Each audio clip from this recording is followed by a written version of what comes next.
দিচ্ছে বাংলায় কথা বলার জন্য। তোরা চলে যা, তোদের এনে কাজ দেব না।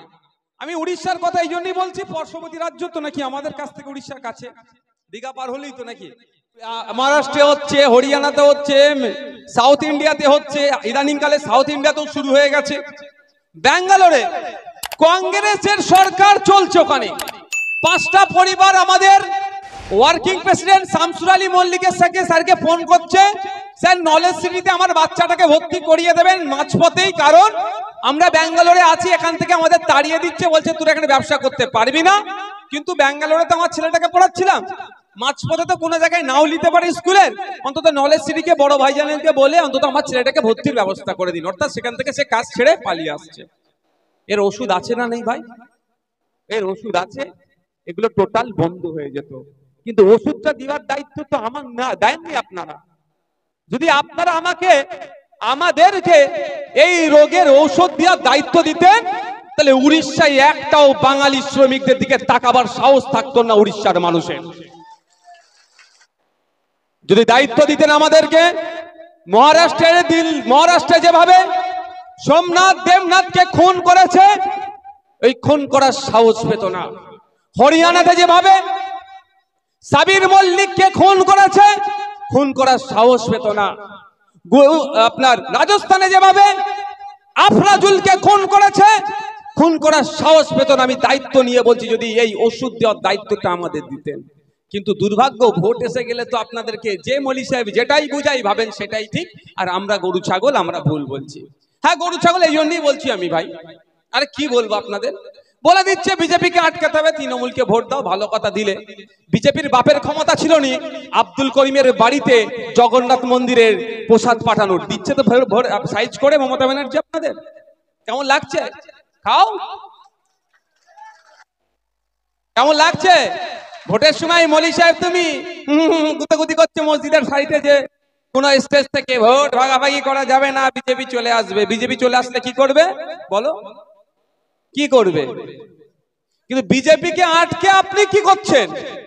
যাকে আটকাবার দায়িত্ব দিচ্ছেন সে দুয়ারে রেশনের মাধ্যমে আপনার বাড়ি মুসলিম সম্প্রদায়ের যেটা ধর্মীয় ভাবে বারণ আছে প্রসাদ গ্রহণ করা, সেটাও আপনাকে খাওয়াতে বাধ্য করছে। বিজেপি আর তৃণমূলের তফাৎ।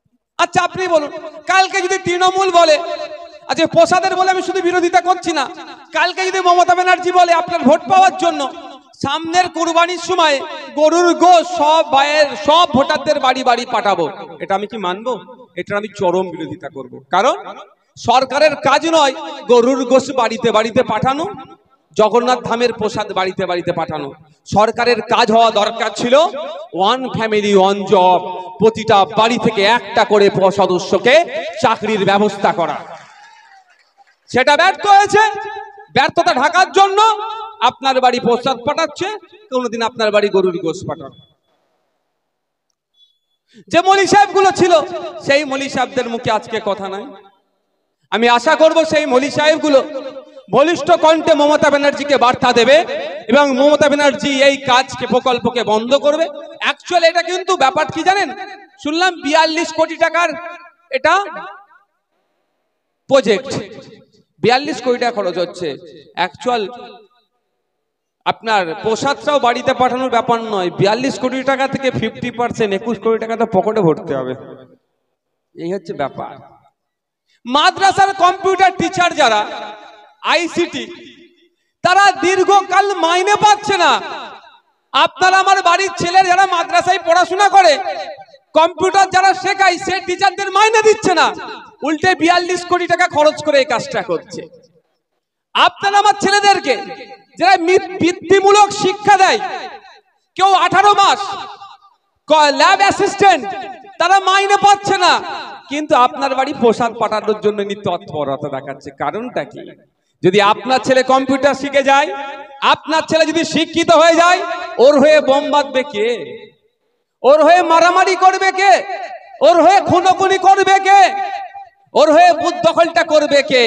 ওর হয়ে দালালিটা করবে কে? ওই জন্য আপনার ছেলে না শিক্ষিত হয়, শুধু রাজ্য একা দায়ী নয়, নওশাদ সিদ্দিকীর মতো অনেকে নেতারাই চায় যে এই মুসলমান দলিত আদিবাসীরা অশিক্ষিত হয়ে থাকুক, এদের নেতা সেজে আমি লাঠি ঘুরাবো, আমি কামাবো, এরা অশিক্ষিত হয়ে গাদা হয়ে পড়ে থাকুক। অনেকের গায়ে লাগতে পারে, কিচ্ছু করার নেই আমার ভাই, অনেকের গায়ে লাগতে পারে কথাটা শুনে, আমি আমার দিয়ে বলেছি।